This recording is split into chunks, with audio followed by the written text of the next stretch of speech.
Dukung share dan subscribe channel Mimin Kakak. Mimin sudah simpan setiap cerita ke playlist supaya kakak bisa ikuti. Selamat mendengarkan dan terima kasih.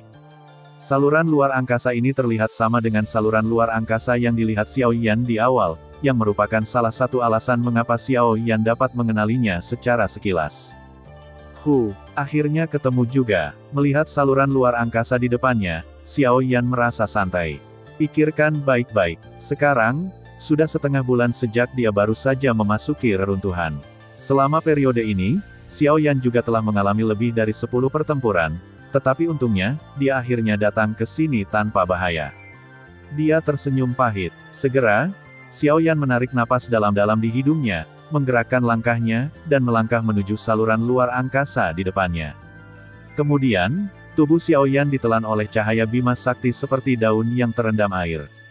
Pada saat yang sama, di pinggiran hutan kuno, di alun-alun terbuka yang besar, dua saluran ruang besar yang berdekatan tiba-tiba menyala. Kemudian, dua sosok berjubah hitam melompat keluar, dan segera berdiri kokoh di atas alun-alun di bawah kaki mereka. Pada saat ini, di alun-alun besar, tersebar dan banyak pejuang kuat yang datang ke sini melalui saluran luar angkasa. Sepintas, mereka tampak seperti tembok tinggi. Pohon-pohon pinus kuno yang berdiri di kejauhan berdiri dengan bangga, dan batang yang menjulang tinggi langsung ke langit. Meskipun mereka berjauhan, mereka tampak seperti pohon kuno yang bergerigi itu, tapi itu masih memberi orang momentum dan tekanan yang tak terlukiskan. Momentum dan tekanan ini bukanlah tekanan yang dibentuk oleh kekuatan apapun, tetapi tekanan paling alami dari langit dan bumi. Tekanan ini adalah kekuatan langit dan bumi yang secara bertahap diendapkan oleh hutan kuno ini setelah bertahun-tahun yang tak terhitung jumlahnya. Di bawah tekanan ini, bahkan mereka yang melawan kaisar juga harus kagum akan hal itu. Pada saat ini, setelah Xiao Yan berjubah hitam mendarat, sepasang mata jernih di bawah jubah hitam dengan cepat memindai alun-alun selama seminggu, tetapi akhirnya, ketika matanya jatuh ke kanan, mata jernih di bawah jubah hitam tidak bisa membantu, tetapi sedikit menggumpal. Pada saat ini, di sisi kanan Xiao Yan, ada sosok berjubah hitam berdiri dengan tenang, dengan tindakan yang sama seperti Xiao Yan. Pertama, dia melihat hutan kuno yang megah di depannya, dan ada warna yang mengejutkan di matanya di bawah jubah hitam. Kemudian, Buddha tiruan itu merasakan mata Xiao Yan dan berhenti sejenak. Kedua mata itu bertukar dengan cepat di udara untuk sesaat, dan kemudian mereka menjauh satu demi satu. Siapa orang ini? Kekuatan yang sangat kuat. Merasakan napas yang kuat di matanya, Xiao Yan tidak bisa membantu tetapi sedikit membeku di matanya. Dia tidak bisa menahan perasaan bermartabat di hatinya. Kekuatan orang-orang di depannya tidak lemah. Ini bahkan lebih baik daripada Sun Hansi. Pada saat yang sama ketika pikiran Xiao Yan mulai berpikir seperti ini, hati pria berjubah hitam di sampingnya juga menebak Xiao Yan saat ini. Namun, sesaat, sosok di balik jubah hitam itu mendengar senyum tipis dari hidungnya. Segera, ketika tubuhnya bergerak, dia tidak lagi memperhatikan Xiao Yan, tetapi memimpin untuk terbang ke arah tertentu dari hutan kuno. Melihat sosok itu pergi, Xiao Yan mengerutkan kening dengan curiga. Dia mengabaikannya. Tubuhnya bergerak dan terbang ke arah yang dia pikirkan. Tulang tua, tahukah kamu bahwa pria itu barusan? Saya tidak tahu. Jangan tanya saya. Dalam perjalanan, hati Xiao Yan hanya mengajukan pertanyaan kepada Gu, tetapi yang terakhir diikuti oleh baskom berisi air dingin, yang secara langsung menghilangkan keraguan Xiao Yan dalam sekejap. Hei, nak, karena kamu penasaran, mengapa kamu tidak bertanya langsung padanya, dan kamu harus bertanya padaku seorang lelaki tua di sini? Apa pendapatmu tentang aku sebagai orang tua? Gu Anda tersenyum dan memarahi. Mendengar pidato itu, Xiao Yan harus tersenyum enggan. Segera, dia mengangkat matanya dan melihat pohon-pohon hijau dan menjulang dari kejauhan, dan hatinya secara bertahap terkejut. Setelah beberapa saat, Xiao Yan memasuki hutan kuno ini. Ketika dia menemukan pohon kuno yang dia pikir paling tinggi di sini, dia segera melompat dan menemukan batang yang kuat. Alih-alih segera mencari keberadaan buah jiwa dengan kekuatan jiwa, dia memutar kakinya di bagasi dan duduk. Pergi di jalan selama beberapa hari berturut-turut bukanlah konsumsi yang sedikit untuk melawan Qi. Terlebih lagi, cedera internal Xiao Yan belum dihilangkan. Ini benar-benar bukan pilihan yang bijaksana untuk mencari buah pemadatan jiwa saat ini. Karena itu, Xiao Yan berencana untuk beristirahat di sini semalaman. Setelah memulihkan sebagian besar luka dan semangat juangnya sebanyak mungkin, belum terlambat untuk mulai mencari buah Ninghun. Jika tidak, konsumsi berlebihan bukanlah hal yang baik untuk Xiao Yan. Lagi pula, apa yang harus dia hadapi selanjutnya adalah kaisar sejati yang melawan orang kuat. Jika dia ceroboh, dia mungkin mati di sini. Bagaimanapun, itu tidak memungkinkan dia untuk bertindak secara impulsif. Dengan duduk Xiao Yan, keterampilan Jue yang terbakar di tubuhnya segera mulai bekerja. Tiba-tiba, antara langit dan bumi, aliran energi surga dan bumi dengan cepat berkumpul melawan Xiao Yan, melewati pakaian di permukaan tubuh, mengalir ke tubuh Xiao Yan di sepanjang pori-pori di tubuh Xiao Yan, masuk meridian, mengikuti rute keterampilan Jue yang terbakar, beroperasi di tubuhnya selama seminggu, dan akhirnya disempurnakan oleh api yang berbeda. Segera, itu berubah menjadi setetes air pertempuran murni, dan menghilang ke ruang topan dalam sekejap mata. Pada saat yang sama, luka di tubuh Xiao Yan berangsur-angsur pulih dengan munculnya api yang berbeda di tubuhnya. Keesokan harinya, ketika sinar matahari pertama di langit memercik di wajah Xiao Yan menutup matanya sepanjang malam dan tiba-tiba membukanya pada saat ini. Dalam sepasang mata hitam yang dicat, cahaya api yang indah menyala dalam sekejap, dan bersama dengan napasnya, dia segera menjadi sangat tebal.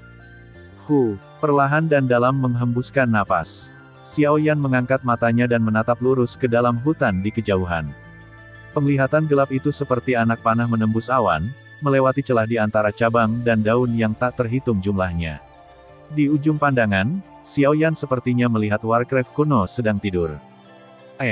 Ini, sedikit terkejut di hatinya, Xiao Yan tidak bisa menahan diri untuk mengeluarkan suara kejutan di mulutnya, dan kemudian saat berikutnya, Warcraft di luar ujung pandangannya sepertinya telah menemukan sesuatu. Sepasang pupil hewan besar yang tertutup tiba-tiba terbuka, dan ada kemarahan yang hangat pada pupil hewan berwarna coklat seukuran manusia. Manusia, beraninya kamu mengintip kaisar. Raungan rendah dikeluarkan, yang seperti guntur meledak sesaat. Seluruh hutan gunung terguncang hebat saat ini. Warcraft di hutan pegunungan dikejutkan kembali oleh suara itu. Bahkan beberapa kaisar pertempuran manusia yang mendengar raungan juga memiliki perubahan mendadak dalam ekspresi wajah mereka. Sementara mereka terkejut, bentuk tubuh mereka juga dengan cepat mengalami kemunduran. Berdengung. Ketika Xiao Yan mengambil kembali pikirannya, raungan binatang rendah masih bergema di benaknya seperti bel. Tekanan tak terlihat hampir membuat pikirannya retak. Namun, dalam sekejap mata, seluruh wajah Xiao Yan menjadi merah, urat hijau di dahinya gelisah, dan bahkan sepasang mata hitam yang dicat dipenuhi darah saat ini, banyak rasa sakit yang diderita Xiao Yan saat ini. Rasa sakit yang tajam di benaknya membuat wajah Xiao Yan tiba-tiba berubah. Dalam sekejap mata, pakaian Xiao Yan basah oleh keringat dingin. Sialan, beri aku kotanya. Tiba-tiba, Xiao Yan, yang menderita, tiba-tiba meraung di mulutnya dan mengejutkan tubuhnya. Dalam pikirannya, kekuatan jiwa yang mengerikan menyapu keluar dari manik-manik jiwa dan dengan cepat menyebar keluar tubuhnya, membungkus ruang dalam beberapa kaki dari tubuh Xiao Yan.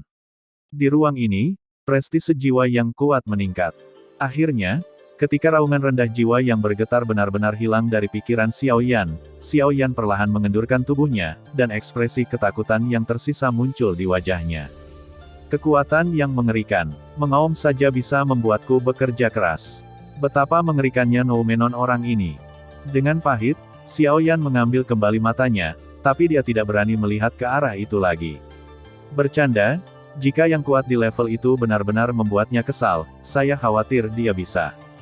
Bahkan, Xiao Yan tidak ragu bahwa kekuatan Warcraft ini pasti jauh lebih baik daripada 4 kaisar pertempuran yang kuat dari 4 keluarga. Saya khawatir kekuatan terburuknya adalah Kaisar Petarung Bintang 4. Hei, kamu benar-benar beruntung. Untungnya, dia tidak menganggapmu serius. Kalau tidak, aku khawatir kamu sudah lama mati. Pada saat ini, tulang Anda di tubuh Xiao Yan adalah cara yang santai. Mendengar suara lelucon Guyu, Xiao Yan tidak bisa menahan senyum dan menggelengkan kepalanya. Gu Lao menjabat tangannya. Penjaga toko melakukan pekerjaan dengan baik dan mengatakan bahwa dia tidak akan lagi bertanggung jawab. Jika Xiao Yan belum ditentukan sekarang, aku khawatir jika dia membiarkan aumannya bergema lagi, dia akan benar-benar terbunuh di sini. Tulang tua, orang itu, Warcraft-nya apa? Ini sangat mengerikan. Hei, Hei, itu hanya monyet kecil. Tentu saja, itu sangat menakutkan bagimu. Gu Kamu tersenyum dan bercanda. Mendengar pidato itu, Xiao Yan tidak bisa menahan diri untuk tidak membaca sekilas mulutnya. Kemudian Gu Yu melanjutkan berkata, "Kera besar di langit, Kaisar Petarung Bintang 5. Singkatnya, 8 kata, tapi itu membuat wajah Xiao Yan terlihat kusam. Dia tidak menyangka bahwa orang ini akan menjadi Warcraft tingkat Kaisar Pertempuran Bintang 5. Kaisar Petarung Bintang 5, Tut, benar-benar mengerikan. Matanya sedikit membeku, dan Xiao Yan tidak bisa menahan diri untuk tidak terkejut. Kaisar Pertempuran Bintang 5, kekuatan ini, melihat reruntuhan saat ini, sepenuhnya mampu membunuh siapapun yang hadir. Saya harus mengatakan bahwa kera besar itu benar-benar mengerikan."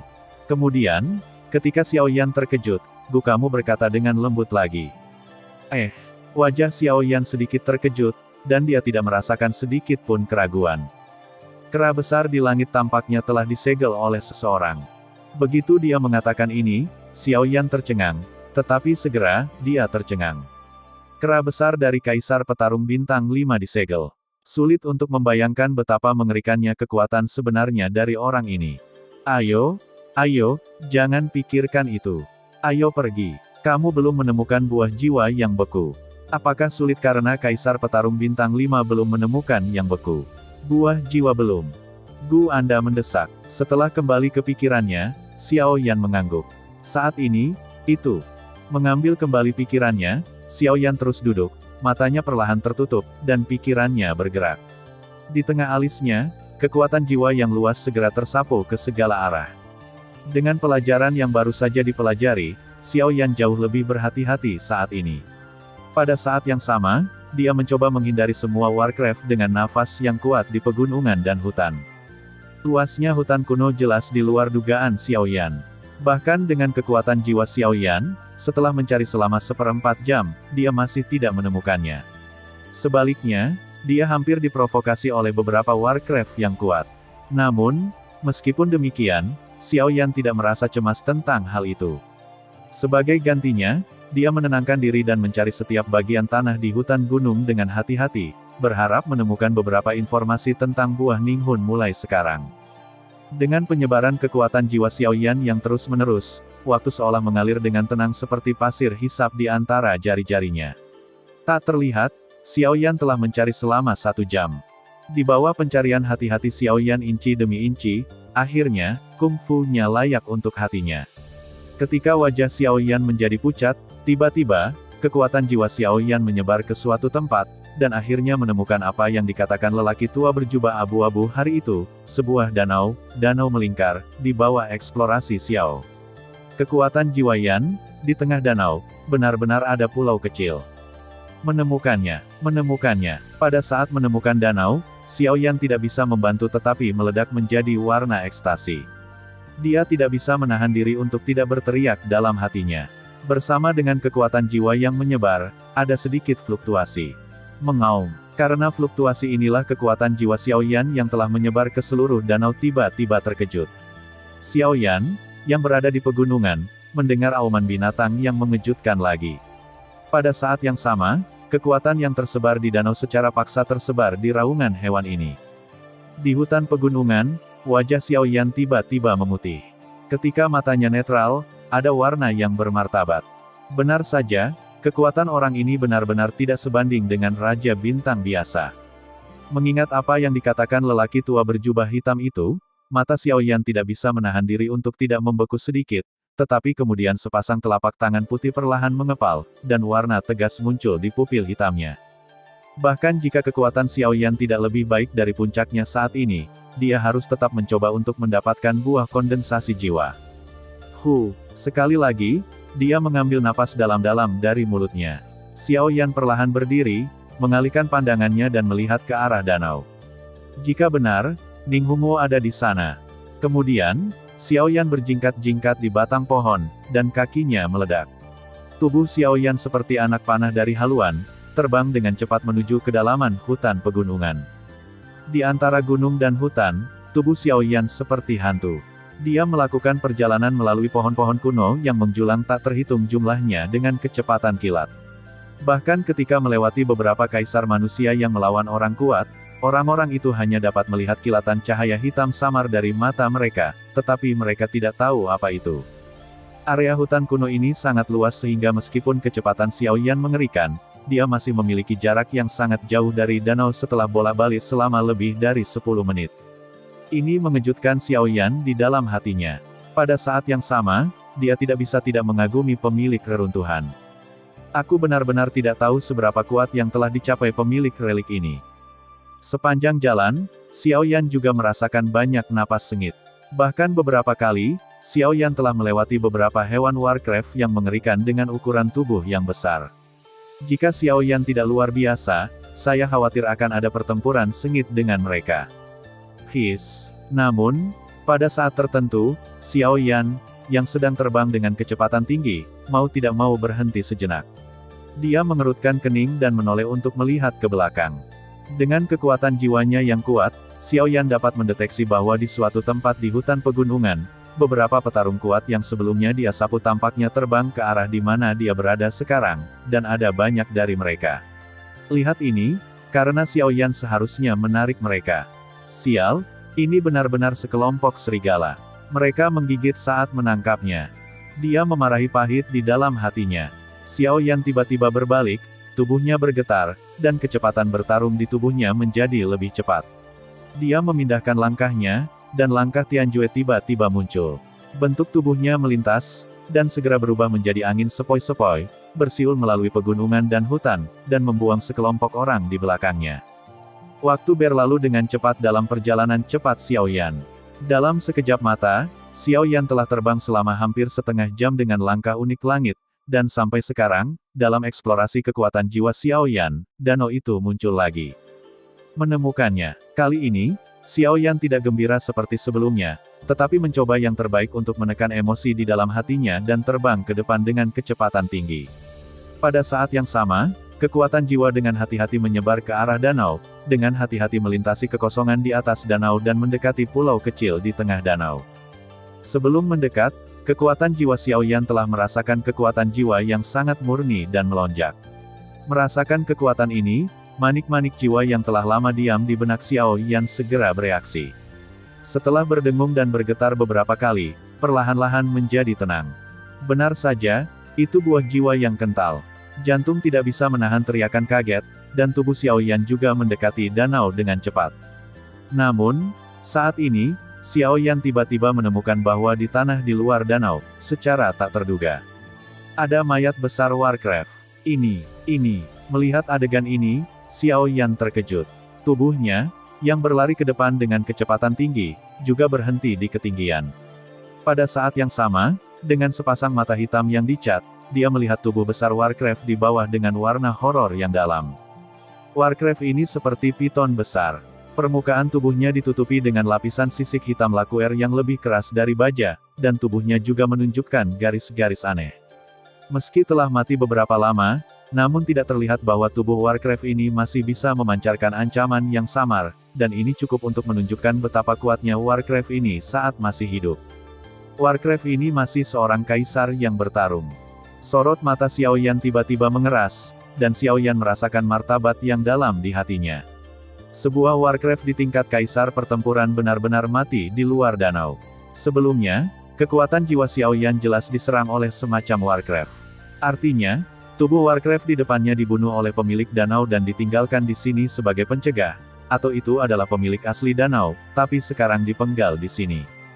Apakah itu yang pertama atau yang terakhir? Xiao Yan dapat yakin bahwa pasti ada Warcraft yang lebih kuat di bawah danau di depannya saat ini. Bergumam. Dengan pemikiran ini, Rao ditentukan oleh Xiao Yan, tetapi dia tidak bisa menahan diri untuk tidak mengeluarkan suara menelan air liur di tenggorokannya. Pada saat ini, tulang-tulang di tubuhnya sunyi, tetapi dia tidak tahu mengapa. Dia tersenyum, yang membuat Xiao Yan merasa tidak bisa dijelaskan. Sialan, aku khawatir kekuatan terburuk dari Warcraft bawah air ini adalah tahap selanjutnya dari Kaisar Star Warrior. Kali ini, tidak peduli apa, kita harus melakukan yang terbaik. Hati itu sangat bermartabat dan waspada.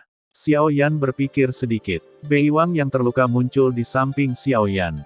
Setelah beberapa hari pemulihan, Meskipun kedua telapak tangan di dada Raja Utara telah pulih, retakan yang diledakkan secara paksa oleh keterampilan bertarung belum pulih. Setelah Raja Utara digunakan untuk melawan musuh, saya khawatir boneka yang telah mengikuti Xiao Yan selama bertahun-tahun akan dihancurkan di sini. Meski enggan menyerah, Xiao Yan juga tahu jika ingin mendapatkan sesuatu, dia harus membayar. Mungkin kali ini, harga yang harus dia bayar adalah Raja Utara. Xiao Yan masih sedikit khawatir ketika dia mempersembahkan korban kepada Raja Utara. Kemudian, pikirannya bergerak, dan 9 inkarnasi segera mengembun dari kekosongan di satu sisi, dan kemudian bergabung menjadi satu. Setelah integrasi, kekuatan inkarnasi telah sangat meningkat dan mencapai tingkat bintang 5,5 kaisar periode selanjutnya. Meskipun tidak mungkin untuk sangat membantu Xiao Yan, tetapi bagaimanapun juga, lebih banyak kekuatan berarti lebih banyak keamanan, yang cukup penting bagi Xiao Yan saat ini. Setelah beberapa napas, Xiao Yan memimpin avatar ke danau bersama Raja Utara. Melihat ke seberang danau, Xiao Yan menatap pohon kecil yang indah di pulau di tengah danau, terutama setelah melihat buah bima sakti di pohon, suasana hatinya bahkan lebih berapi-api. Pada saat ini, di depan Xiao Yan, danau yang tenang tiba-tiba bergejolak dengan ombak. Bayangan besar secara bertahap melonjak dari dasar danau. Akhirnya, itu menembus air. Yang pertama muncul dari air adalah tanduk tunggal berbentuk kilat, diikuti oleh kepala ular besar, diikuti oleh tubuh besar keluar dari air. Warcraft ini, seperti Warcraft mati di pantai, juga Warcraft berbentuk ular, tetapi perbedaannya jelas ular, tetapi di atas ular, ada tanduk tunggal seperti kilat, dan ada garis seperti paus raksasa di perutnya. Namun, pada saat Warcraft muncul, Xiao Yan, yang berdiri di pantai, hanya melihat warna bermartabat di wajahnya, tetapi setelah melihat Warcraft di depannya, dia langsung terpana, bukan karena hal lain, karena Warcraft di depannya ada di luar, dan Xiao Yan mengira dia sudah mati. Ular paus kuno, ular narwal, melihat raksasa di depannya, mata Xiao Yan membeku sejenak. Kemudian, ekspresi wajah di bawah jubah hitam menjadi terpana pada saat ini. Manusia, ini adalah wilayah raja. Jika kamu tidak ingin mati, pergi dari sini, atau raja akan menelanmu hidup-hidup. Meskipun Xiao Yan mengenali ular narwal di depannya, Xiao Yan mengenakan jubah hitam dan jubah hitam ini menghalangi napas. Bahkan ular narwal yang pernah bertemu dengannya tidak bisa mengenali identitas orang di depannya. Raungan seperti guntur datang dari mulut ular paus yang berdarah. Tiba-tiba, di mana Xiao Yan berdiri, seluruh kekosongan di sekitarnya bergetar hebat, dan riak-riak ruang seperti gelombang air menyapu. Berdengung meledak, kekuatan tak terlihat seperti badai, menyerang Xiao Yan dengan ganas. Dalam hal ini, di bawah jubah hitam, wajah Xiao Yan tidak bisa tidak menunjukkan warna terkejut. Ini kurang dari 2 tahun. Kekuatan pria besar ini secara mengejutkan mencapai tingkat pertempuran kaisar, yang benar-benar menakjubkan. Meskipun ular narwal hari ini telah mencapai tingkat pertempuran kaisar, Xiao Yan merasa jauh lebih santai dalam menghadapinya. Biarkan badai mengangkat jubah di atas kepalanya, Xiao Yan berdiri diam, dengan sedikit senyum di wajahnya yang tampan, dan dengan ramah menatap raksasa di depannya. Seorang pria kuat berperang melawan kaisar. Di relik ini, tidak ada yang berani meremehkan pria kuat itu. Pada saat ini, Xiao Yan santai dan nyaman. Kemudian, ketika ular narwal di depannya melihat wajah manusia kecil seperti semut tahi lalat di depannya, pupil ular paus menyusut dengan ganas menjadi sepasang pupil hewan besar berwarna merah, memperlihatkan bagian tubuh di danau, dan dia tidak bisa tidak mundur. Kamu tidak. Hei, teman lama, aku sudah lama tidak melihatmu. Melihat ular di depannya, Xiao Yan menyeringai. Mengaum. Kemudian, ular besar di depan Xiao Yan tiba-tiba menengadah ke langit dan meraung. Segera, di mata Xiao Yan yang tertegun, tubuhnya yang besar keluar dari danau, melingkari tubuh Xiao Yan dan mengelilingi Xiao Yan di tengah. Adapun avatar dan Raja Utara, itu digantung olehnya. Batuk, melihat ular besar seperti ini, meskipun itu adalah sifat Xiao Yan, dia tidak bisa tidak menunjukkan senyum Sanshan di wajahnya. Apakah sulit? Di depannya, pria besar itu masih ingat bahwa dia bermain dengannya untuk mengolah langkah Tianjue. Sekarang apakah Anda ingin mengambil kesempatan untuk membalas dendam? Dengan pemikiran ini, hati Xiao Yan tiba-tiba tenggelam. Perkembangan situasi ini berbeda dari apa yang dia pikirkan barusan. Tapi kemudian, Tepat ketika Xiao Yan tidak bisa membantu tetapi ingin membuat beberapa tindakan di dalam hatinya, ular paus yang melilitnya saat ini tiba-tiba mendengkur dan berteriak. Mendengarkan suaranya, seperti melihat juru selamat. Mengaum, Xiao Yan, bagaimana kamu bisa masuk ke tempat yang rusak ini? Kata-kata berat penuh kejutan datang dari mulut ular narwal. Suara seperti guntur membuat ruang positif bergetar hebat. Setelah mendengar ini, wajah Xiao Yan menjadi tenang dengan cepat. Pada saat yang sama, hatinya dipenuhi dengan kejutan yang berarti. Dalam kesannya, sepertinya dia hanya menyebut namanya satu kali kepada pria di depannya, dan yang mengejutkan Xiao Yan adalah ular narwal itu bisa meneriakkan namanya tanpa ragu. Tapi kemudian Xiao Yan menarik pikirannya. Dia hanya diam-diam menebak bahwa ular narwal di depannya memiliki ingatan yang baik. Kemudian dia menjelaskan kepada ular narwal di depannya bagaimana dia memasuki reruntuhan. Setelah penjelasan Xiao Yan, ular di depannya mengangguk lagi dan lagi. Akhirnya, Xiao Yan menatap ular narwal di depannya dengan rasa ingin tahu dan berkata dengan nada bingung. Bagaimana denganmu? Bagaimana kamu bisa masuk ke reruntuhan? Ketika dunia luar pertama kali melihat danau merah, pikiran pertama Xiao Yan adalah darah ular besar di depannya, tetapi sejak saat itu bukan hal yang sama. Saya datang beberapa bulan yang lalu. Saat itu, sekelompok manusia menemukan reruntuhan di dasar danau saya, jadi mereka mengusir saya. Ketika saya kembali ke sana, kecuali lubang yang terbuka dari dasar danau, manusia yang kuat telah menghilang. Saya penasaran dan memasuki lubang. Kemudian saya datang ke sini, tetapi saya tidak berharap bahwa segera setelah saya masuk, tempat ini akan menghilang. Setelah itu, saya datang ke hutan kuno ini secara tidak sengaja dan menemukan bahwa pria di pantai sedang sekarat, hehe. Petik 2. Pada titik ini, ular besar itu tersenyum. Suara itu terdengar sangat keras sehingga kulit kepala Xiao Yan mati rasa. Saya menemukan bahwa inti iblis dalam tubuh orang ini masih lengkap. Agar tidak menyia-nyiakan kekuatannya, saya harus mengambilnya untuknya, hehe. Pada titik ini, Xiao Yan mulai mengerti. Tidak heran dia tidak melihatnya selama 2 tahun. Kekuatan ular narwal sebenarnya telah mencapai tingkat kaisar gayung bintang dari hari-hari awal 9,5 kaisar. Xiao Yan tersenyum sambil menghela nafas. Pada saat yang sama, ular di depannya juga kembali pada saat itu. Sepasang mata merah besar menatap Xiao Yan di depannya dan bertanya dengan suara tebal. Karena kamu mengatakan bahwa reruntuhan telah sepenuhnya terbuka, dapatkah kamu membantuku keluar dari sini? Meskipun ada banyak bahan alami dan harta karun di hutan kuno ini, itu hanya ruang buatan manusia. Dibandingkan dengan di sini, dunia luar adalah tempat tinggal yang kuat. Ular narwal adalah keluarga dengan darah tinggi di antara ular Warcraft. Tulangnya tidak bisa membiarkan dia terikat. Hanya dunia luar yang bisa membuatnya merasa bebas dan berkuasa. Mendengar ini, Xiao Yan tercengang pada awalnya, dan kemudian matanya yang gelap berkilat. Dia mengangguk ke ular narwal di depannya dan berkata sambil tersenyum. Haha, itu tidak masalah. Saya tidak sabar menunggu pria kuat pergi bersamaku. Kata-kata Xiao Yan benar. Sekarang, Sun Hansi belum mati. Saya khawatir orang-orang dari 4 keluarga tahu bahwa Xiao Yan ada di reruntuhan. Identitasnya mungkin telah terungkap selama perjalanan ini. Jika dia bisa ditemani oleh pria besar di depannya ini, Xiao Yan dapat menghindari banyak tekanan di sepanjang jalan. Namun, setelah itu, semuanya berfokus pada masa kini. Sebelum itu, Xiao Yan memiliki satu hal yang belum terpecahkan. Berdiri di depan danau, mata Xiao Yan melintasi danau di depannya dan akhirnya mendarat di pohon buah giok putih di tengah danau. Itu hanya pohon buah Ninghun. Melihat pohon jiwa di pulau di tengah danau, pada saat ini, Rao, dengan hati Xiao Yan, mau tidak mau melonjak ke dalam suasana hati yang panas. Setelah pencarian yang begitu lama, sekarang, buah kondensasi jiwa akhirnya muncul di depannya. Dia tidak bisa menahan perasaan sedikit di dalam hatinya. Segera, tubuh Xiao Yan bergerak. Mengikuti ular narwal di belakangnya, dia muncul di pulau dalam sekejap mata. Melihat buah jiwa yang beku sudah dekat, Xiao Yan lebih bersemangat. Tanpa disadari, wajahnya menjadi sedikit merah.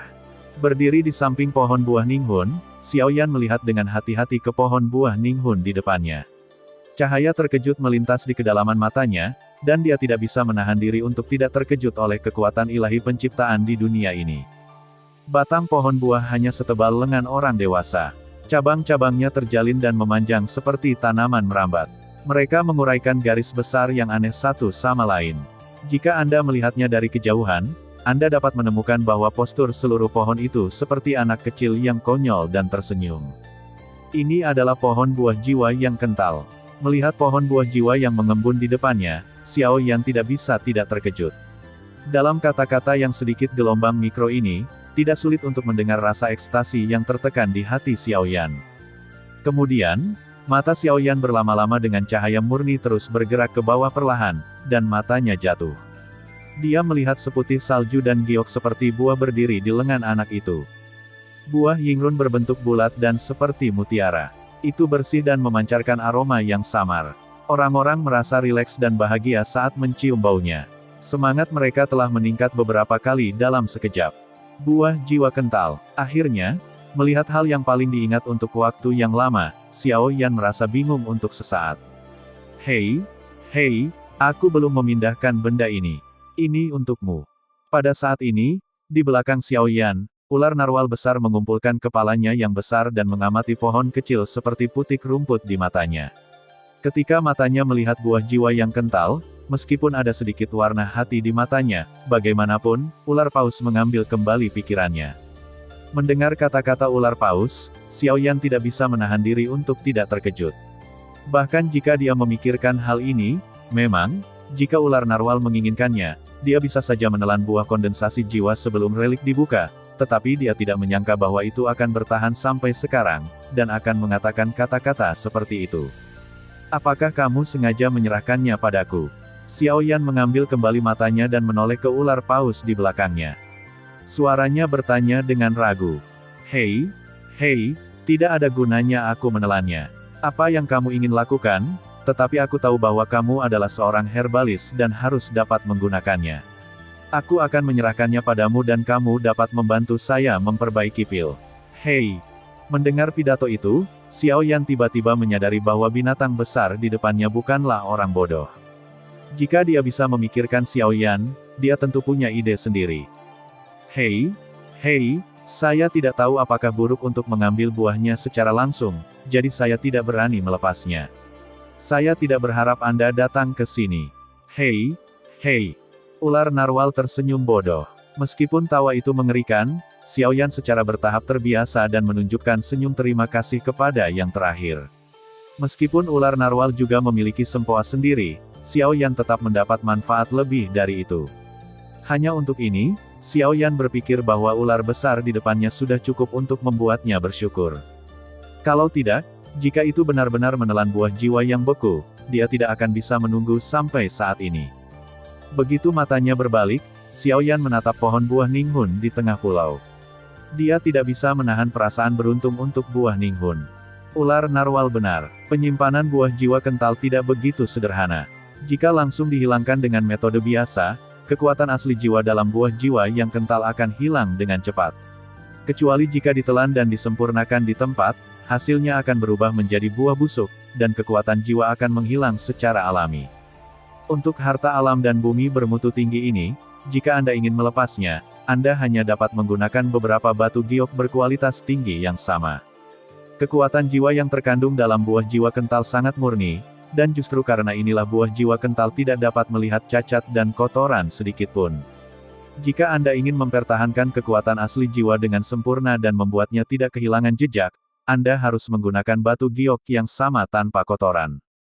Xiao Yan tidak tahu sudah berapa lama dia menantikan hari ini. Untuk adegan di depannya, dia tidak tahu berapa kali dia menggambarkannya berulang kali. Secara alami, dia telah dipersiapkan untuk artikel batu giok terbaik. Sebelum berjalan ke pohon buah Ninghun, telapak tangan Xiao Yan dibalik. Tiba-tiba, belati giok sebening kristal muncul di telapak tangan Xiao Yan. Satu tangan memegang belati dengan erat. Pada saat yang sama, di sisi lain, cahaya menyala, dan sebuah kotak giok dari bahan yang sama muncul di tangannya. Dengan kerja sama keduanya, dapat dipastikan bahwa pada saat pemisahan buah jiwa yang mengembun dan pohon buah jiwa yang mengembun, itu akan dimasukkan ke dalam kotak giok, dan kekuatan asli jiwa dalam buah jiwa yang mengembun akan dipertahankan dengan cara yang paling sempurna. Berjongkok perlahan di depan pohon buah Ninghun, Xiao Yan dengan hati-hati mengendalikan belati di dekat batang antara buah Ninghun dan pohon buah. Pada saat yang sama, dia memegang kotak giok di satu tangan dan meletakkannya tepat di bawah buah Ninghun. Kemudian, dia dengan lembut memotong buah Ninghun dari batang kecil dengan belati di tangannya.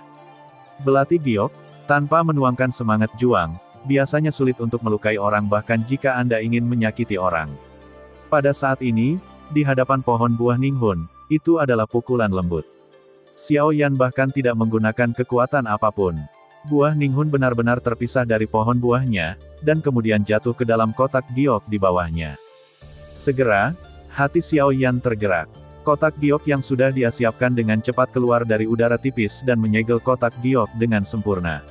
Setelah memastikan bahwa tidak ada kehilangan buah kondensasi jiwa, Xiao Yan menarik napas dan memegang kotak giok di tangannya. Ekstasi di hatinya semua ditampilkan di wajahnya. Kotak giok dengan hati-hati dikumpulkan ke dalam cincin. Setelah semuanya siap, Xiao Yan bangkit. Segera, Xiao Yan hanya merasakan batu besar di hatinya. Akhirnya, itu jatuh sepenuhnya, dan dia bisa bernapas di dalam hatinya. Hehe, akhirnya aku mengerti. Ayo pergi. Sekarang kita di sini, ayo pergi ke kedalaman reruntuhan. Dengan sedikit senyum, Xiao Yan tampak bahagia. Bersama dengan ular narwal di satu sisi, dia juga mengaum dengan gembira. Setelah terjebak di sini begitu lama, akhirnya bisa pergi. Tapi, tepat ketika Xiao Yan hendak memulai, tubuhnya di udara sedikit makan. Dia tersenyum. Di antara mata ular paus yang bingung, dia perlahan membalikkan tubuhnya dan menatap ular mati di pantai. Sebuah World of Warcraft di tingkat kaisar pertempuran, bahkan jika sudah mati, nilainya juga mahal. Bahkan jika itu adalah kaisar petarung yang sama kuatnya, itu juga akan tergerak.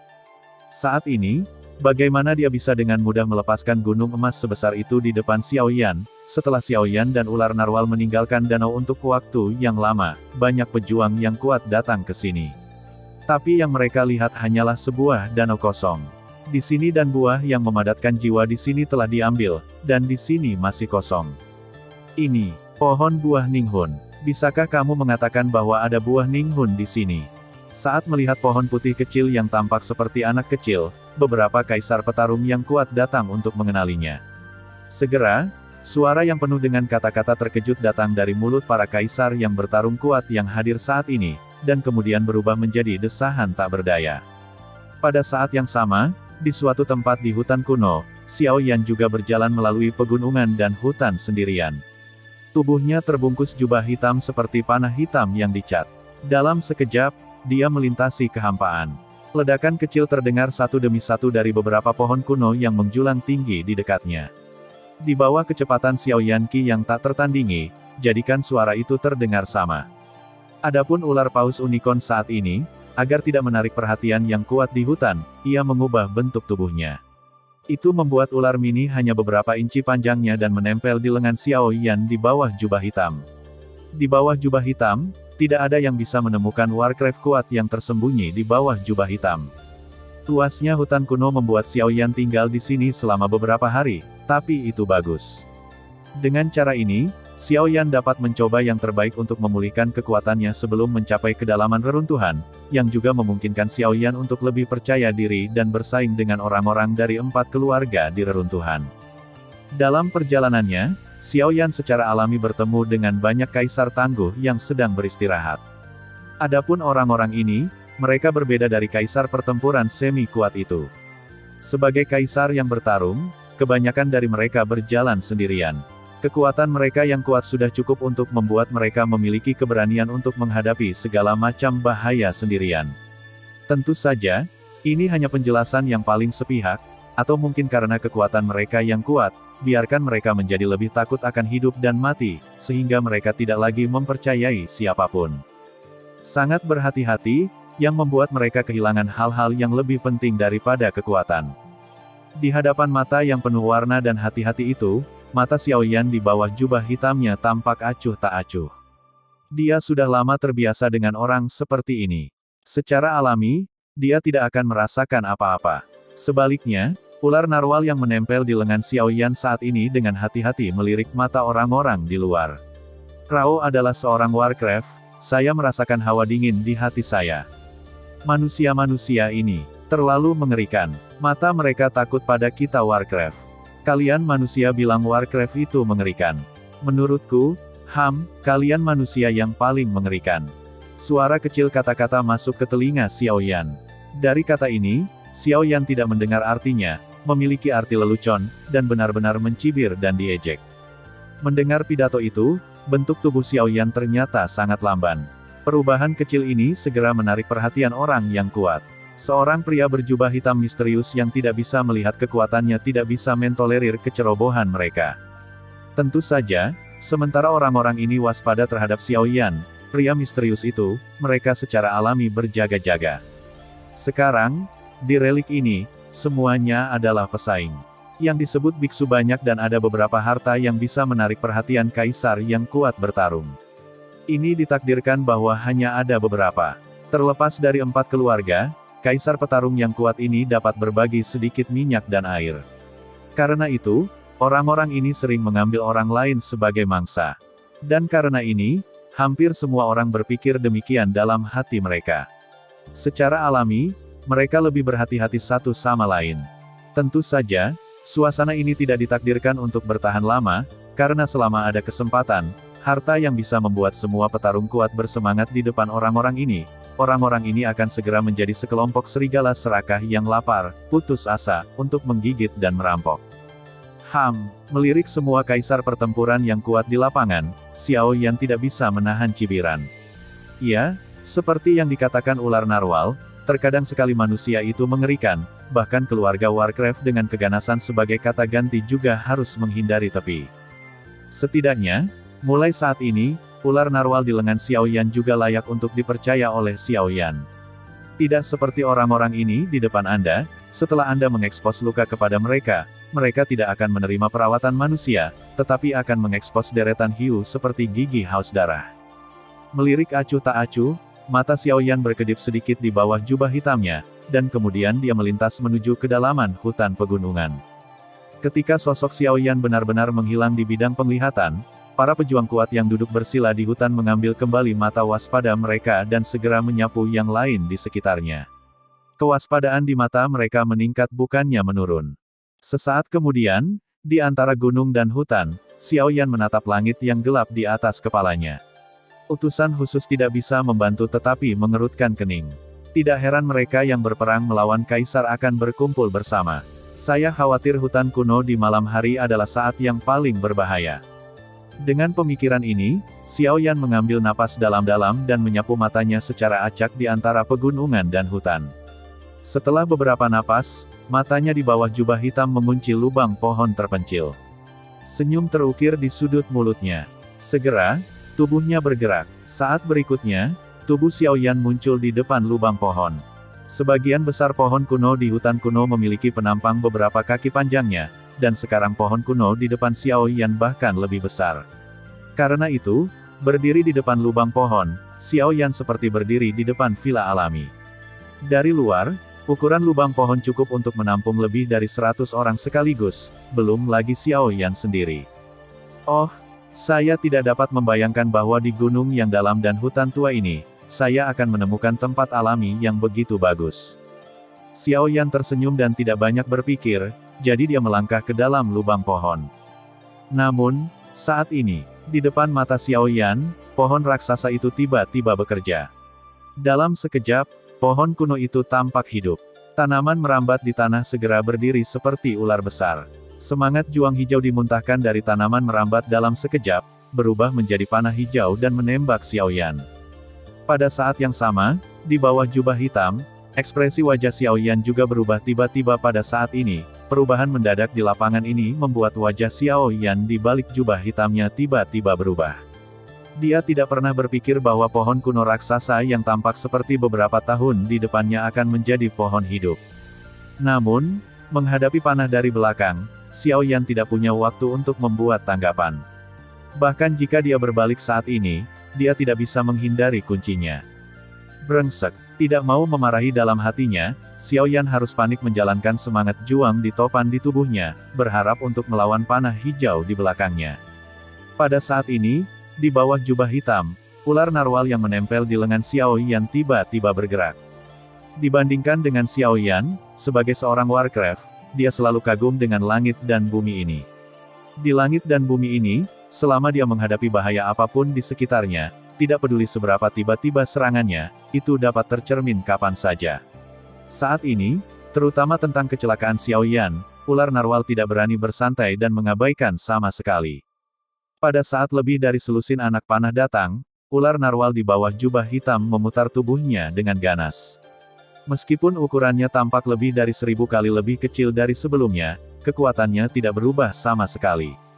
Sebaliknya, karena ukurannya yang mengecil, tampaknya bahkan kecepatan gerakannya menjadi lebih cepat. Kemudian saat berikutnya, pada saat permukaan tubuh Xiao Yan baru saja menyalakan api, cahaya berdarah tiba-tiba meledak dari bawah jubah lengan Xiao Yan, dan tiba-tiba menghancurkan semua panah. Setelah menyelesaikan ini, tubuh ular narwal yang tampaknya mungil tiba-tiba berputar dan muncul di udara di samping Xiao Yan. Sepasang mata cerah yang tampak seperti rubi menatap pohon raksasa yang benar-benar hidup di depannya, dan niat membunuh melonjak di kedalaman matanya. Pada saat yang sama, Xiao Yan, yang berada di satu sisi, juga mendapatkan kembali pikirannya dan melihat dengan penuh rasa terima kasih pada ular kecil yang tergantung di udara di sampingnya. Segera, sorot matanya menjadi dingin ketika dia melihat pohon besar di depannya. Apakah itu yang hidup? Menatap ke atas dan ke bawah ke pohon raksasa besar di depannya, Xiao Yan berkata dengan nada yang sangat suram. Begitu Xiao Yan mengatakan ini, ular narwal kecil di satu sisi juga memuntahkan huruf ular merah. Tubuh indah itu sedikit terkejut. Tiba-tiba, momentum yang mengerikan pecah dari tubuhnya dan langsung jatuh di antara langit dan bumi di sekitarnya. Momentum dan tekanan yang kuat secara langsung menekuk postur bangga dan tegak dari pohon besar di depan kami. Dibandingkan dengan pohon-pohon biasa di sekitar kita, pohon di depan kita jelas merupakan pohon yang hidup dengan kecerdasan. Ini juga semacam Warcraft. Secara alami, itu akan tertindas oleh momentum ular narwal. Sialan, kamu dan aku sama-sama Warcraft. Beraninya kamu memilih untuk membantu manusia ini. Tiba-tiba, di batang pohon besar di depanku, sepasang mata hijau tua yang dipenuhi amarah terbuka. Pada saat yang sama, dalam apa yang disebut lubang pohon, ada juga suara kemarahan. Meskipun kamu dan aku sama-sama Warcraft, kenapa kamu bisa membandingkan denganku? Dingin menghina datang dari mulut ular narwal. Tiba-tiba, momentum yang diselimuti langit dan bumi menjadi lebih mengerikan dengan dengungan dingin ular narwal. Pada saat ini, daun hijau zamrud di pohon besar di depan kami juga berjatuhan satu demi satu. Mengaum, raungan yang tidak mau datang dari lubang pohon di depan Xiao Yan, tetapi di bawah teror ular narwal, pohon kuno itu terancam lagi.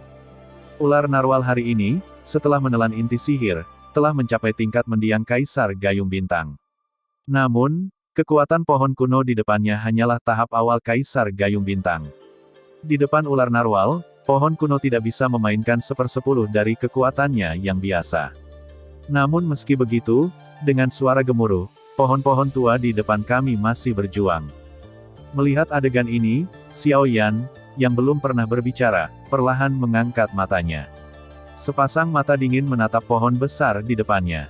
Sorot matanya tidak menunjukkan rasa takut sedikit pun karena tubuh besar yang terakhir. Sebaliknya, nyala api yang indah berangsur-angsur naik di kedalaman murid Xiao Yan. Dengan letupan tiba-tiba, ular narwal dan pohon kuno besar di depannya menyadari bahwa Xiao Yan telah mengangkat tangan kanannya, dan telapak tangannya yang putih sedikit merah di bawah cahaya matahari terbenam. Pada saat ini, di atas telapak tangan Xiao Yan, nyala api yang indah sebesar kepalan tangan muncul. Pada saat nyala api naik, ular narwal dan pohon kuno yang menjulang tinggi di depan kami segera menemukan bahwa suhu antara langit dan bumi menjadi panas dalam sekejap. Ini, api yang berbeda. Menghadapi api aneh, meskipun kekuatan pohon kuno mencapai tingkat pertempuran kaisar, ada suara panik di lubang pohon. Sebagai pohon, dia tidak tahan api. Meskipun dia telah mencapai tingkat pertempuran kaisar, dia tidak memiliki kekuatan untuk melawan di bawah tekanan ular narwal. Setelah Xiao Yan dan api yang berbeda ditambahkan, selama bagian dari batang pohon kuno dinyalakan, itu akan menjadi seluruh pohon. Pada saat itu, bahkan tanpa aksi ular narwal, dia akan mati. Sekarang, Apakah kamu masih ingin melawanku? Mata Xiao Yan dingin, dan tidak ada emosi dalam kata-katanya. Tidak, tidak, tidak, manusia. Tidak, Pak, beraninya saya melakukannya kepada Anda. Selama Anda dapat menyimpannya, saya akan melakukan apapun yang Anda inginkan. Sepasang mata hijau tua penuh dengan kengerian dan ketakutan. Di hadapan Xiao Yan, pohon kuno itu tidak lagi berani menimbulkan perlawanan sedikitpun. Ia tidak berpikir ia memiliki kemampuan untuk menahan kekuatan api aneh. Mendengar ini, ular narwal di samping Xiao Yan tidak bisa menahan senyum. Namun, senyum itu terlihat sangat menusuk. Xiao Yan juga melirik ke belakang dan tersenyum tanpa komitmen. Matanya kembali menatap pohon besar di depannya.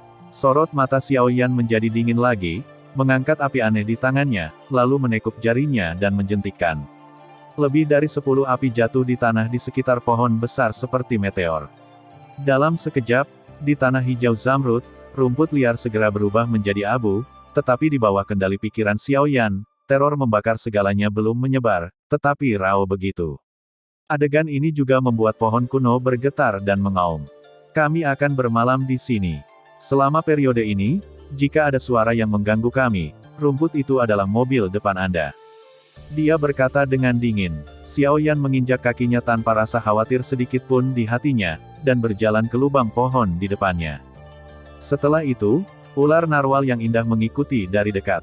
Sepasang mata merah melirik ke pohon tinggi di depannya, dan mencibir. Kemudian dia memasuki lubang pohon di depannya, meninggalkan hanya pohon-pohon kuno yang penuh ketakutan saat ini. Mereka tidak hanya tetap terjaga di malam hari, tetapi juga dengan hati-hati menjaga Xiao Yan dan ular narwal yang memasuki lubang pohon. Dapat dikatakan bahwa mereka ingin menangis tanpa air mata, keesokan harinya.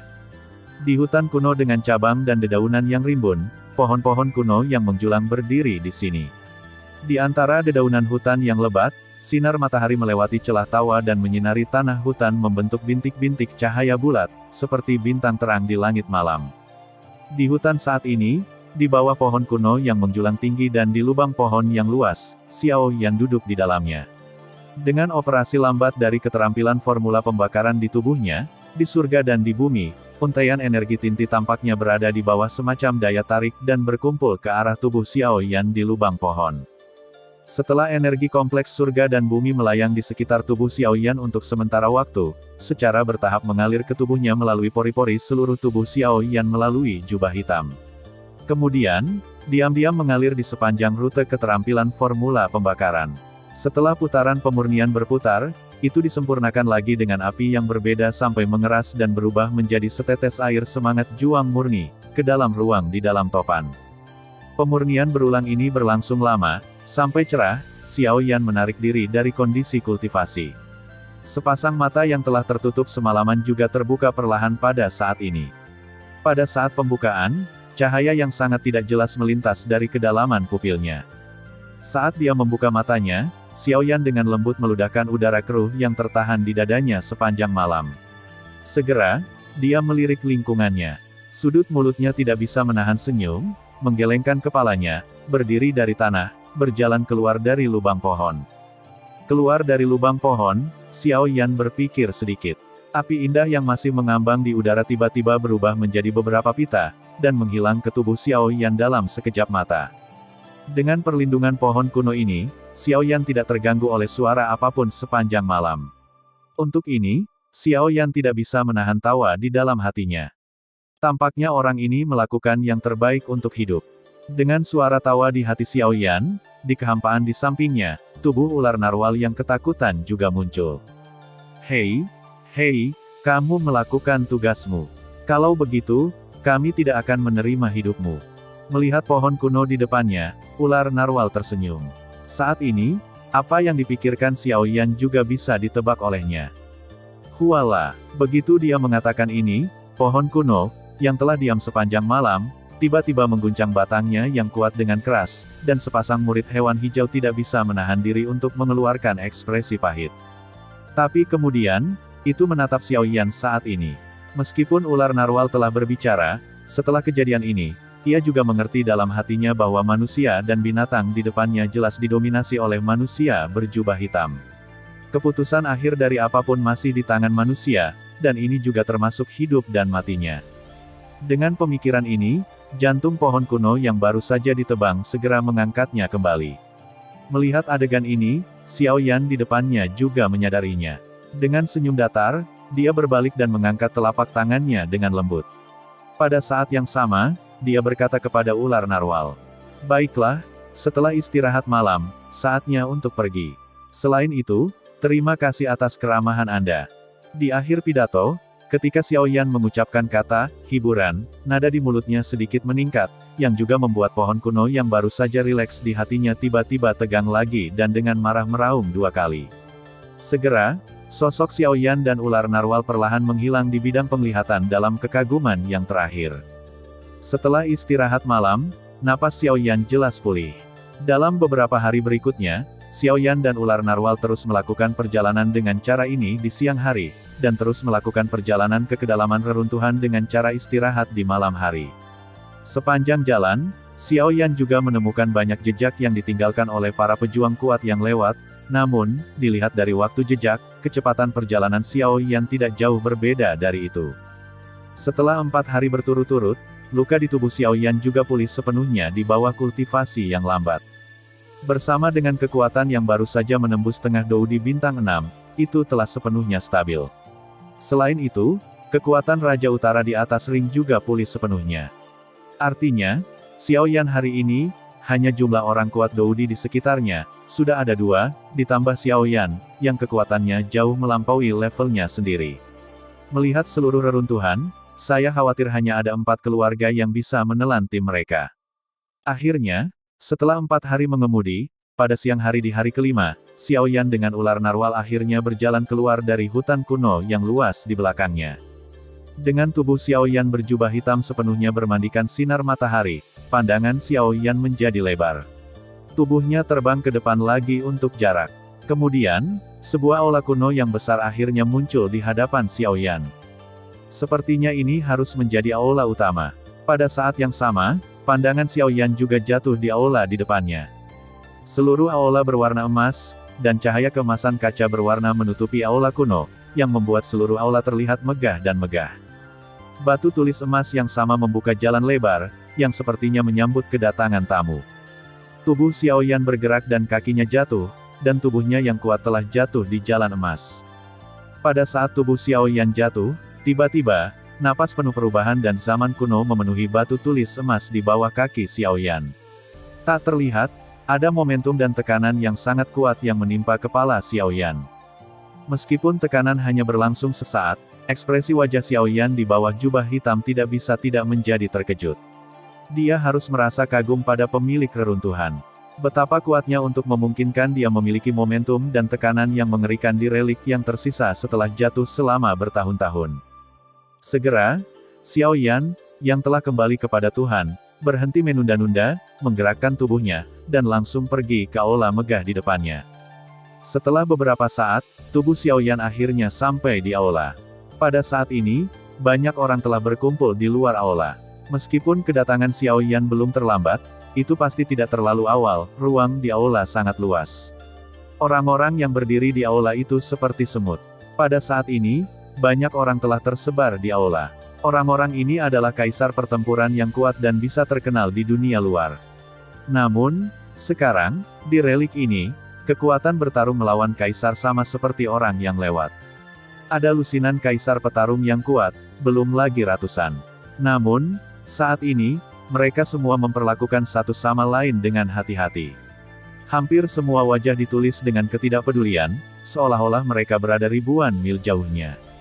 Xiao Yan tidak berkomitmen tentang ini. Dia telah melihat ekspresi ini banyak dalam beberapa hari terakhir. Dengan masuknya Xiao Yan, mata orang-orang di aula juga tidak sadar.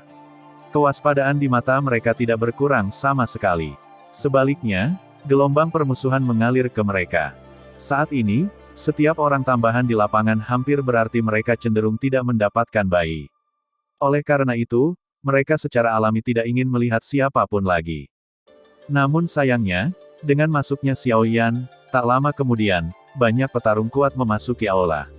Selama periode ini, Xiao Yan mulu terkejut bahwa dia juga melihat 3 bersaudara berjubah hitam yang bertarung beberapa hari yang lalu. Xiao Yan terkejut. Tanpa diduga, Mereka telah terluka sedemikian rupa sehingga mereka masih bisa datang ke sini. Tapi setelah dipikir-pikir, Xiao Yan merasa lega. Lagi pula, ada 6 pil tingkat ketiga. Lagi pula, cukup bagi mereka untuk datang ke sini. Secara alami, hanya Xiao Yan yang saling mengenal saat kedua belah pihak bertemu. Lagi pula, di bawah penutup jubah hitam, belum lagi 3 Kaisar Gayung Bintang 1, bahkan Bai Yingna dan Kaisar Gayung Bintang 3 lainnya tidak dapat menemukan identitas asli Xiao Yan. Setelah itu, Xiao Yan, mengenakan jubah hitam, berjalan perlahan menuju kedalaman aula di antara orang-orang yang tersebar di sekitarnya. Dari ekspresi tidak sabar di wajah orang-orang, mereka sepertinya sedang menunggu sesuatu yang sedang dilakukan Xiao Yan saat ini. Beberapa menit kemudian, ketika tubuh Xiao Yan datang ke bagian terdalam dari aula, di sini, Xiao Yan bertemu orang-orang dari 4 keluarga dari kejauhan. Sepintas, di sisi kanan lapangan, di ruang yang cukup terbuka, orang-orang dari keluarga Huo berdiri dengan mengesankan. Pemimpin keluarga Huo secara alami adalah Huo Ba. Tidak ada keraguan bahwa Huo Tianyi, mengenakan jubah hitam, duduk di samping dan menutup matanya untuk beristirahat. Di belakang mereka adalah sekelompok anak-anak keluarga Huo. Mari kita lihat penampilan yang cerah dan tak berawan ini. Selama perjalanan ini, tidak sedikit anggota keluarga Huo. Di sisi kiri aula, apa yang dilihat Xiao Yan adalah orang-orang dari keluarga Bai. Kemudian dia melihat Bai Ying, sang pemimpin, memandangnya seolah-olah dia menyadari ketika mata Xiao Yan datang. Begitu mata mereka bersentuhan, mereka segera menjauh. Di bawah jubah hitam, mata gelap Xiao Yan sedikit menyipit, dan cahaya di kedalaman pupil matanya mengalir. Bersenandung. Dan Bai Ying, meskipun dia diam, tersenyum 2 kali dalam hatinya seperti yang diharapkan. Kemudian, Xiao Yan tidak bisa membantu tetapi sedikit mengernyit. Tampaknya Bai Zhan, tuan muda keluarga Bai, belum terlihat di keluarga Bai. Benarkah dia belum memasuki reruntuhan? Dengan keraguan di dalam hatinya, mata Xiao Yan berbalik lagi. Lalu, kemana mata Xiao Yan pergi? Itu adalah orang-orang dari keluarga Matahari. Namun, dibandingkan dengan 2 yang pertama, suasana di tempat di mana keluarga Matahari berada sangat bermartabat dan menyedihkan. Ini hampir terengah-engah. Hah? Melihat ini, Xiao Yan tidak bisa menahan perasaan bingung. Matanya terus bergerak. Dia terkejut menemukan bahwa dia belum pernah melihat Matahari Hansi di antara orang-orang ini. Menyadari hal ini, Xiao Yan bahkan lebih terkejut. Dalam pertempuran hari itu, meskipun Raja Utara memukul Matahari Hansi dengan keras, pada akhirnya, Matahari Hansi jelas lolos hidup-hidup. Melihat penampilan keluarga Matahari saat ini, tampaknya Matahari Hansi mengalami kecelakaan. Dengan cara ini, Xiao Yan tidak bisa menahan perasaan terkejut. Meskipun dia tidak memiliki perasaan yang baik untuk orang-orang dari 4 keluarga, Sun Hansi adalah orang yang kuat yang bertarung melawan Kaisar. Selama dia tidak mati, bahkan jika dia akhirnya terluka parah, itu juga tidak mungkin bagi pria semi-kuat biasa untuk bisa membunuhnya. Bahkan jika itu adalah orang kuat yang melawan Kaisar, orang biasa tidak berani membunuhnya. Bagaimanapun, sebagai salah satu dari 4 keluarga di bawah komando Gerbang Tianjian, kekuatan keluarga Matahari tidak terlihat. Jika mereka berani membunuh tuan muda keluarga Matahari, mereka mendorong diri mereka sendiri sampai mati. Orang biasa tidak bisa melakukan ini. Tapi kalau begitu, mengapa Sun Hansi mati? Kemudian saat berikutnya, ketika mata Xiao Yan melihat ruang terbuka di sisi lain, keraguannya sangat berkurang. Tampaknya pembunuh Sun Hansi yang sebenarnya telah ditemukan. Mungkinkah itu keluarga Zhuo? Xiao Yan tidak bisa tidak bertanya-tanya. Bagaimanapun, menurut situasi di lapangan saat ini, keluarga Matahari jelas tidak meragukan hasil dari masalah ini kepada orang-orang dari keluarga Huo dan keluarga Bai. Jadi, bahkan hati Sun Suo saat ini juga mendorong hasil akhir kepada orang-orang dari keluarga Zhuo. Lagi pula, jika dalam urutan memasuki reruntuhan, keluarga Zhuo memang yang terakhir memasuki reruntuhan. Terlebih lagi, dilihat dari posisi duduk ketiga keluarga saat ini, tampaknya orang-orang dari keluarga Bai bahkan datang lebih awal dari keluarga Matahari. Dari sini saja, hampir dapat dipastikan bahwa Sun Hansi pasti mati di tangan keluarga Zhuo. Namun, dengan cara ini, Xiao Yan merasa santai. Dia menyesal Sun Hansi telah melarikan diri. Namun, Karena keluarga Zuo mengurus akibatnya untuknya, Xiao Yan secara alami tidak memiliki kekhawatiran di dalam hatinya. Sebaliknya, dia mungkin juga melihat orang-orang ini saling membunuh, yang merupakan permainan yang bagus untuk Xiao Yan. Hehe, aku paling suka menjadi nelayan.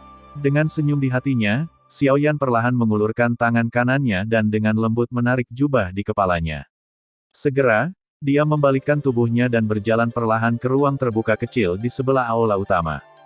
Pada saat ini, di luar aula utama, ada napas kuat lainnya. Sebelum mendekat, Xiao Yan sempat merasakan teror dari orang-orang itu. Dibandingkan dengan 3 keluarga di depannya, informasi orang dalam dari orang-orang ini tidak diragukan lagi jauh lebih kuat. Orang-orang yang datang saat ini adalah keluarga Zuo. Pada saat ini, Sun Suo, yang telah duduk diam di kedalaman aula, tiba-tiba membuka mata merahnya, dipenuhi dengan kemarahan dan peluang membunuh, dan menatap pejalan kaki yang berjalan perlahan di seberang. Zuo Lin. Raungan serak rendah keluar dari mulut matahari Suo. Pada saat ini, orang-orang yang hadir dapat dengan jelas merasakan bahwa ruang di seluruh aula sedikit bergetar. Niat membunuh gila berdiri di aula seperti binatang raksasa yang tak terlihat. Pada saat itu, aula langsung diselimuti bau mesiu yang kuat. Warna yang dalam dan bermartabat dengan cepat dituangkan ke wajah semua orang di lapangan. Kemudian, orang-orang di aula melangkah mundur di kedua sisi. Pada saat yang sama, ekspresi wajah sekelompok keluarga Zuo yang baru saja memasuki aula berubah dengan cepat. Mereka dapat dengan jelas merasakan bahwa niat membunuh datang untuk mereka. Di depan keluarga Zuo, Zuo Bentang, pemimpin tim, dan Zuo Lin, di samping, mau tidak mau sedikit mengernyit. Mereka saling memandang. Kemudian, mereka menatap Sun Suo di seberang dengan curiga. Zuo Lin mengerutkan kening. Niat membunuh gila yang tiba-tiba di depannya sulit untuk dia pahami. Tampaknya keluarga Bai harus menjadi keluarga terburuk dengan keluarga Matahari, tetapi mengapa orang gila itu tiba-tiba mengarahkan tombak ke keluarga Zuo-nya? Sun Suo, apa yang ingin kamu lakukan?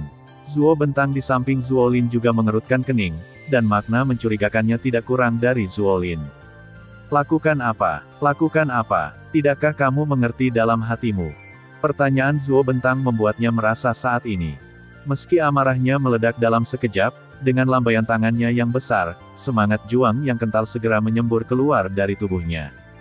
Segera setelah itu, sol matahari Suo dengan kuat menginjak tanah, dan lantai berlapis emas meledak dalam sekejap. Tubuh Sun Suo juga meledak seperti cangkang. Saat berikutnya, itu sudah muncul di atas kepala Zuo Lin. Tangannya mengepal, dan semangat juang yang kental menyelimuti dirinya. Satu pukulan mengenai kepala Zuo Lin dengan marah. Melihat postur ini, sepertinya dia ingin membunuh dengan satu pukulan.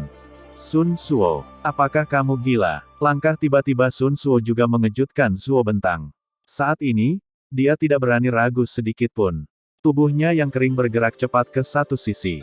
Pada saat yang sama, dia memutar pergelangan tangan kanannya dan melambai keras pada matahari yang mendekat Suo.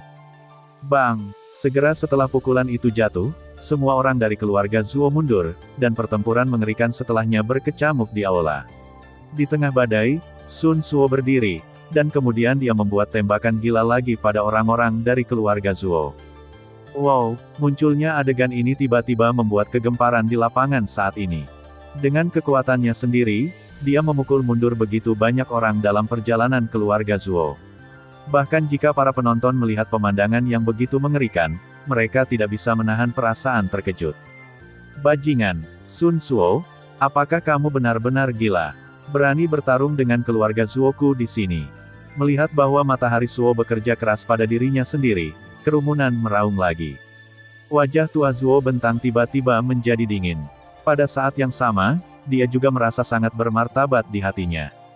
Meskipun mereka berdua adalah 3 bintang yang bertarung dengan kaisar, celah di antara mereka telah terlihat dalam tabrakan barusan. Sebagai kepala keluarga, kekuatan Sun Suo memang tidak tertutupi. Kalaupun biasa, dia belum tentu lawannya. Terlebih lagi, Sun Suo dalam keadaan marah, dan kekuatan meletus dalam keadaan ini, itu lebih dari beberapa kali apa yang biasanya kita lakukan.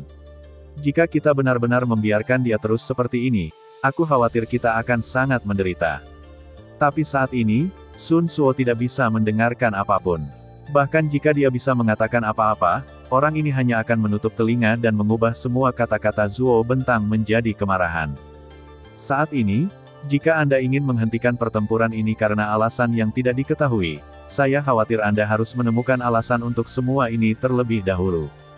Hentikan dia dulu. Aku akan mencoba menghentikan orang ini. Ingat, cobalah untuk tidak serius. Sekarang bukan waktunya. Pada saat kritis ini, keluarga Zuo, sebagai putra dunia, Zuolin adalah yang paling masuk akal, dan segera memikirkan tindakan balasan. Begitu Zuolin mengatakan ini, Zuo Bentang segera mengangguk berat. Segera, dia mengalihkan pandangannya dan menatap matahari Zuo yang menembak lagi. Telapak kakinya menghentak tanah. Tubuhnya yang kurus seperti anak panah dari busurnya. Dalam sekejap, dia merobek kekosongan dan bertabrakan dengan matahari Zuo yang menembak lagi. Tiba-tiba, udara di aula utama dipenuhi dengan pertempuran dan penembakan, dan kekuatan teror yang tersisa tersapu, membuat seluruh aula utama sedikit bergetar. Pada saat yang sama, Zuolin juga mengalihkan pandangannya. Jari-jari kakinya menyentuh tanah beberapa kali berturut-turut.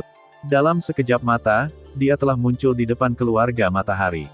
Kemunculan Zuolin yang tiba-tiba jelas membuat takut orang-orang muda dari keluarga matahari.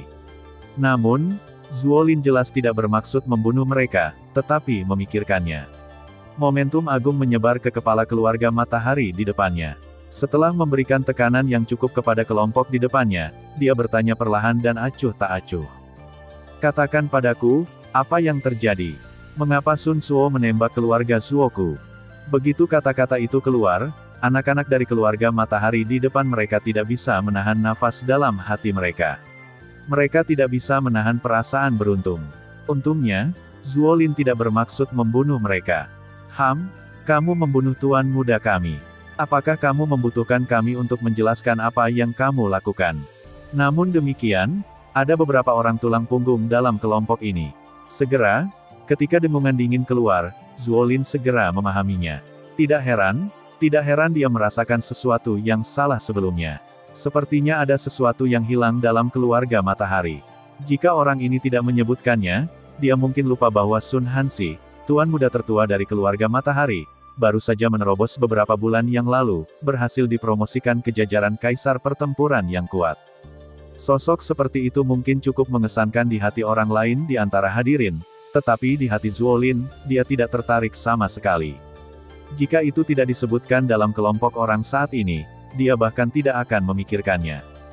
Oh, Sun Hansi meninggal. Ada apa dengan keluarga Zuoku? Dia berbisik dengan suara rendah.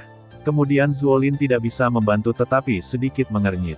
Memang, bahkan jika Sun Hansi meninggal, mengapa Sun Suo harus segera mengarahkan ujung tombak ke keluarga Zuo-nya? Dengan status keluarga Zuo-nya, tidak perlu membunuh orang yang kekuatannya baru saja menembus kaisar yang bertarung. Dengan pemikiran ini, Zuolin tidak bisa menahan sedikit kerutan di wajahnya yang cantik. Sepasang mata seperti pedang tajam melirik perlahan di lapangan. Pada akhirnya, itu ditentukan pada Bai Ying karena suatu alasan. Apakah itu dia? Mata Zuolin seperti pedang tajam menyipit perlahan, dan kedalaman matanya penuh dengan keraguan. Saat ini, di lapangan, saya khawatir hanya ada keluarga Bai yang memiliki musuh dengan keluarga matahari. Jika semua ini adalah konspirasi keluarga Bai, yang mengalihkan semua perhatian keluarga matahari ke keluarga Zuo-nya dan membuat kedua keluarga mereka bertengkar hebat, maka aku khawatir harta karun di kedalaman reruntuhan akan hilang, dibagi lebih sedikit. Jika itu masalahnya, keluarga Bai, kamu benar-benar licik. Suara Zuolin sedikit rendah dan dingin. Pada saat yang sama, momentum dan tekanan yang mendarat di kepala cucu di depan mereka juga menjadi lebih mengerikan saat ini. Dalam sekejap mata, wajah semua anak keluarga matahari dengan cepat menjadi pucat. Tidak lama kemudian Zuolin, dengan wajah dingin, menarik matanya. Tubuhnya berbalik dan menatap Zuo Bentang dan Sun Suo yang sedang bertabrakan dengan ganas di belakangnya. Pada saat yang sama, Bai Ying, pemimpin keluarga Bai, dengan hati-hati menatap Zuolin dan mengerutkan kening. Dia tidak bisa menahan perasaan tidak enak untuk pikirannya. Orang ini benar-benar orang yang mengerikan. Dia bisa memikirkan keluarga kulit putihku begitu cepat, tapi... Bai Ying berbisik pelan di dalam hatinya, tetapi pada akhirnya, dia memberi sedikit makanan. Segera, seringai muncul di sudut mulutnya, dan dia berkata pada dirinya sendiri. Itu saja, Sun Suo. Aku Zuolin dapat memberitahumu dengan jelas sekarang bahwa orang yang membunuh putramu bukanlah keluarga Zuoku, tetapi orang lain. Zuolin berteriak keras, dan tubuh putihnya tiba-tiba bergetar. Setelah beberapa saat, momentum dan tekanan yang kuat segera tersapu dan berubah menjadi badai energi. Dia bergegas ke Sun Suo, yang sedang dalam konfrontasi sengit dengan Aula Zuo Ben saat ini. Minum. Pada saat yang sama, Zuo Bentang pada kekosongan juga terkejut. Momentum dan tekanan milik Kaisar Petarung Bintang 3 segera meledak dari tubuhnya. Dikombinasikan dengan momentum dan tekanan Zuolin, Zuo Bentang memaksa Sun Suo kembali ke depannya. Setelah itu, Zuo Bentang sedikit lemah dan terengah-engah. Meskipun keduanya bertarung untuk waktu yang singkat, bagaimanapun, kekuatan Sun Suo sendiri lebih kuat dari Zuo Bentang. Ditambah dengan kondisinya saat ini, wajar jika Zuo Bentang bukanlah musuh. Saat matahari Suo mundur, tubuh Zuolin sedikit berkedip, dan kemudian dia muncul di depan Zuo Bentang. Menghadapi matahari Suo, ketenangan sebelumnya di wajahnya sudah bubar. Saat ini, yang dia gantikan adalah cahaya dingin yang tajam seperti bilah pedang. Bahkan jika kekuatan Sun Suo tidak lemah, selama ada Zuolin dalam keluarga Zuo, bahkan jika Sun Suo kuat, dia tidak akan pernah berurusan dengan dua kaisar pertempuran yang kuat sendirian. Pada saat yang sama, Sun Suo, yang dikejutkan oleh upaya bersama Zuolin dan Zuo Bentang, juga dengan cepat pulih di bawah penindasan momentum ini. Tepat seperti yang mereka duga di hati keduanya, Sun Suo tidak bisa menahan mereka sendirian. Karena itu, tidak peduli seberapa marah dan gilanya dia saat ini, dia harus berusaha menenangkan diri. Kamu bilang kamu tidak membunuh anakku. Siapa lagi yang bisa ada? Setelah film yang bagus, Sun Suo perlahan-lahan meletakkan tinjunya yang terkepal, dan semangat juang yang ganas di tubuhnya diambil kembali dari tubuhnya pada saat ini. Tetapi meskipun demikian, kebencian yang mengisi kata-katanya tidak berkurang sama sekali. Mendengar kata-kata Sun Suo yang hampir suram, Zuolin di seberangnya menjadi santai. Selama pria di depannya bisa berhenti, dia pasti akan meyakinkan Sun Suo. Tentu saja, itu adalah keluarga Bai. Zuolin mengambil setengah langkah ke depan dari udara tipis. Dia berdiri teguh dalam kehampaan dan tampak dingin. Mendengar pidato itu, wajah Sun Suo sedikit terkejut pada awalnya, dan kemudian raut wajahnya segera menjadi lebih marah. Bagus, bagus, bagus Zuolin. Saat ini, kamu masih ingin menyangkalnya. Orang-orang dari keluarga Bai jelas-jelas memasuki hutan kuno lebih awal dari keluarga matahariku. Kamu sebenarnya... Apakah kamu melihat Bai Ying, anaknya Bai San? Suara marah Sun Suo belum terdengar. Kemudian Zuolin terlihat dingin dan berteriak. Begitu komentar ini keluar, tidak hanya Sun Suo, tetapi juga Bai Ying dari keluarga Bai, Xiao Yan di antara kerumunan, dan seorang pria berjubah hitam yang tidak tahu harus berdiri di mana di tengah kerumunan saat ini, ekspresi wajahnya berubah. Bai Ying terkejut. Tanpa diduga, Zuolin tidak meragukannya terlebih dahulu, tetapi langsung mengarahkan tombak ke Bai San. Tampaknya Zuolin masih menyimpan dendam terhadap kekuatan Bai San bahkan jika itu terakhir kalinya. Di kerumunan, raut wajah Xiao Yan di bawah jubah hitam tidak bisa tidak berubah. Logikanya, Zuolin tidak mengetahui kekuatan Bai San yang sebenarnya, tetapi dari apa yang dia katakan sekarang, dia sepertinya sudah menebak kekuatan Bai San. Saat ini, dia bisa langsung mengarahkan ujung tombak ke Bai San, yang sama sekali bukan tanpa tujuan. Di sisi lain, seorang pria misterius yang juga mengenakan jubah hitam dan tidak bisa melihat wajahnya dengan jelas. Saat ini, dia tidak bisa menahan ekspresi bermartabat di wajahnya di bawah jubah hitam, tetapi kemudian sudut mulutnya di bawah jubah hitam membangkitkan cibiran. Zuolin, bagaimana saya bisa tahu keraguan Anda tentang saya? Apakah Anda benar-benar berpikir saya tidak akan siap untuk Anda, Di bawah jubah hitam, dengan bisikan rendah, pria berjubah hitam kembali tenang lagi. Dari nama pria berjubah hitam hingga dirinya sendiri, pria ini adalah tuan muda dari keluarga kulit putih, Bai San. Adapun Sun Suo saat ini, ekspresi wajahnya benar-benar mengeras pada saat kata-kata Zuolin jatuh, tapi kemudian kemarahannya bahkan lebih kuat. Zuolin. Kekuatan Bai San hanya setengah kaisar. Percaya saja padanya. Jangan katakan bahwa dia terluka parah dan tidak bisa memasuki reruntuhan. Jika dia masuk, bagaimana dia bisa menjadi lawannya? Dari Hansi. Sun Suo tampak garang. Semakin banyak Zuolin mengatakannya, semakin dia mengira itu adalah tipuan yang dipaksakan. Apakah kamu benar-benar berpikir Bai Zhan hanyalah kekuatan dari 9 bintang setengah kaisar? Pernahkah kamu melihat seseorang dengan bakat kultivasi yang luar biasa yang dapat bertahan di satu tingkat selama lebih dari 10 tahun? Bai Zhan telah menginjakkan kaki di dalamnya, 9 bintang setengah kaisar sedini 10 tahun yang lalu. Apakah menurut Anda 10 tahun tidak cukup untuk meningkatkan ke tingkat kaisar pertempuran dengan bakat kultivasinya? Bahkan putra sampah Anda hanya beberapa tahun yang lalu Anda pikir Bai Zhan, bakat kultivasinya akan lebih buruk darinya. Petik 2. Kamu. Oleh ejekan kejam Zuolin, wajah Sun Suo berubah menjadi biru, terutama ketika dia menyebut Sun Hansi. Bai Zhan berkata kepada anakmu yang tidak berguna hari itu bahwa dia akan membalas dendam hari itu. Kenapa? Sekarang sudah terpenuhi, tapi kamu sebagai seorang ayah tidak bisa percaya atau mengakuinya. Itu konyol. Putranya diteriaki oleh orang lain satu persatu. Meskipun hati Sun Suo dipenuhi dengan kemarahan saat ini, setelah mendengarkan kata-kata Zuolin, dia harus meragukan bahwa dia memiliki pameran putih di dalam hatinya. Bai Zhan, Bai Ying, Bai Jia, aku ingin Bai Jiamu, dan aku ingin seluruh Bai Jiamu mati demi putraku. Tidak sampai setelah film yang bagus dipotong, Matahari Suo tiba-tiba mengalihkan pandangannya. Pada saat ini, semangat juang di tubuhnya meledak keluar dari tubuhnya. Dengan lambaian tangannya yang besar, semangat juang merah dan kuning itu segera mengembun menjadi pisau besar. Ketika tubuhnya bergerak, dia ingin bergegas pergi ke arah keluarga Bai. Namun, saat ini, sama seperti Zuolin dan Zuo Bentang perlahan menguraikan senyuman, di aula, di belakang Sun Suo saat ini, ada tangisan nyaring. Tuan Sun, putra bangsawanmu, sesuatu terjadi padanya. Ketika suara itu datang, Sun Suo yang sedang marah tiba-tiba berbalik. Pada saat yang sama, dia memotong pisau besar di tangannya. Tiba-tiba, lampu merah dan pisau kuning tiba-tiba melesat dan melintasi dua orang yang berlari di aula. Meskipun mereka beruntung tidak terluka, mayat yang dibawa di tangan mereka terhempas ke tanah oleh kekuatan yang terkandung dalam cahaya pisau.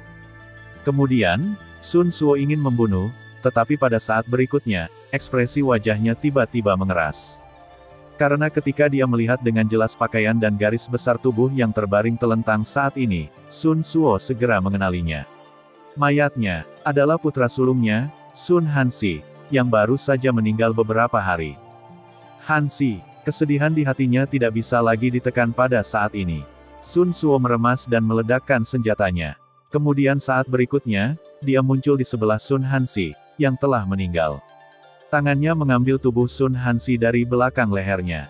Terima kasih sudah mendengarkan kakak, jangan lupa share dan subscribe channel Mimin, terima kasih.